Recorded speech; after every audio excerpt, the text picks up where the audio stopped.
Yes, I'm Chris Reed from Nissan. We're headquarters at Farmington Hills, Michigan, and it's actually our 30th anniversary, hard to believe. So I was being interviewed and somebody asked me about it, and I said I was actually one of the first employees there, and they're like, you've been there for 30 years? So yeah, I have.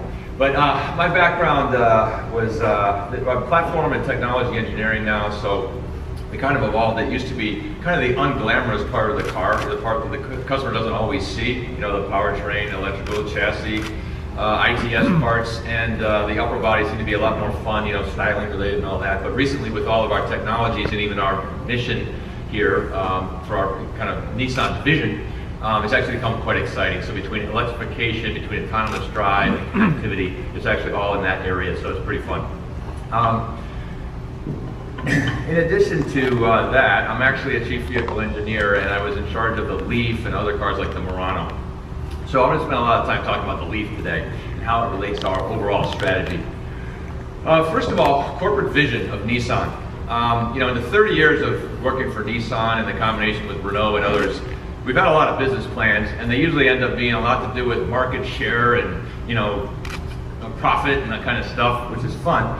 But there's not a good vision there, and we actually have a great vision finally, and I love it. Because when you work on a car, you got to create a vision for the customer, the ideal customer. So every engineering decision, every purchasing decision, everybody works towards the same thing. And now we've got that as our corporate vision as a company. And it's pretty straightforward. I think a lot of people have similar ones, but we've got zero emission, zero fatality. And that is what we're shooting for. And so, of course, the Leaf fits really well into that. Within our vision, we've got three pillars. We've got Nissan Intelligent Mobility is actually the name of the vision. And it's we have intelligent drive, power, and integration. So drive is kind of how your confidence when you're driving the vehicle. Things like autonomous drive and other things that's kind of safety related, but basically things that give you confidence are in that pillar. And of course the Leaf, we've come out with our first step into autonomous drive, and that's this we call it ProPilot Assist. That's in that category. The next is power. Intelligent power, and of course that really is working towards the zero emissions, so of course the Leaf fits really well into that category. And the last is intelligent integration, so that's really the connected side. Not going to touch on that a lot, but the Leaf has got all the connected car features on your phone, working through, of course, you know, Android Auto, CarPlay, other things like that. So that's kind of like how we kind of frame everything that we do. Every decision that we make comes back to where does it fit into this vision and what steps we're taking. So that's the future. So quickly, where have we come from? You know, we consider ourselves a leader. I think we're kind of a wallflower leader of EV, honestly. We had a lot of history, but history, I think, is kind of a little bit easier because it's not mass market. But this is what we've done, right? So we started in 1947 with this car called the Tama. This is the upper left hand of the chart here. And we kind of step by step worked through the evolution of our EV kind of development. We know, obviously, the market, as we all know, is like 70%, you know, trucks these days, and we're not giving up on sedans at all. But we recognize that if you want to be a player in EV or in the market, you've got to have, you know, crossovers as well as cars. And then we see basically having 1 million, being able to sell with Nissan 1 million electrified vehicles. So the combination of EV plus other things like we call e-powered, things like that. So finally. Alliance, right? So you hear a lot about it, actually even internally, you know, we're at Nissan, so Renault doesn't have so many cars in the US market, so people always ask, well, what is this alliance and how does it work? It's really coming together, and it's not just about talk. It's like the back office, but back office now includes the engineering side, the purchasing side, the whole organization is really kind of coming together.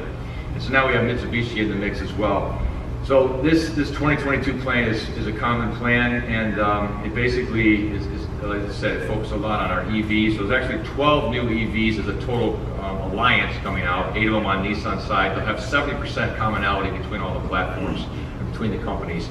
But it's really a focus on keeping the external view of the customer to be unique, you know, the unique message or unique product that comes from Renault, Mitsubishi, and Nissan, but the backside, you know, the technology of EVs and others are going to be common, and you know, that's going to us a lot of momentum moving forward. I think 10+ million cars, you know, is the backbone of that.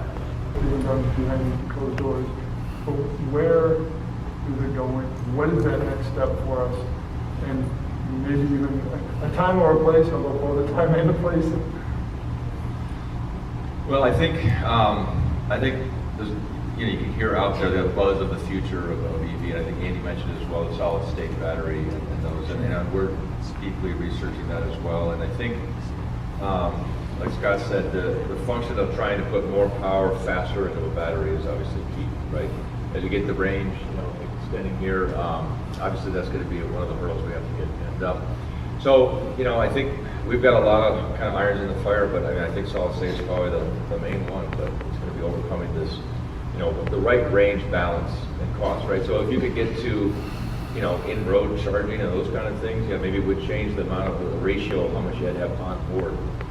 But I think for the next step into the future of EVs, it's going to be, refining the batteries, getting the cost down, but the cost down is coming naturally as we evolve and as the volume increases, but with this range issue, increasing range at the same time, it's going to kind of offset.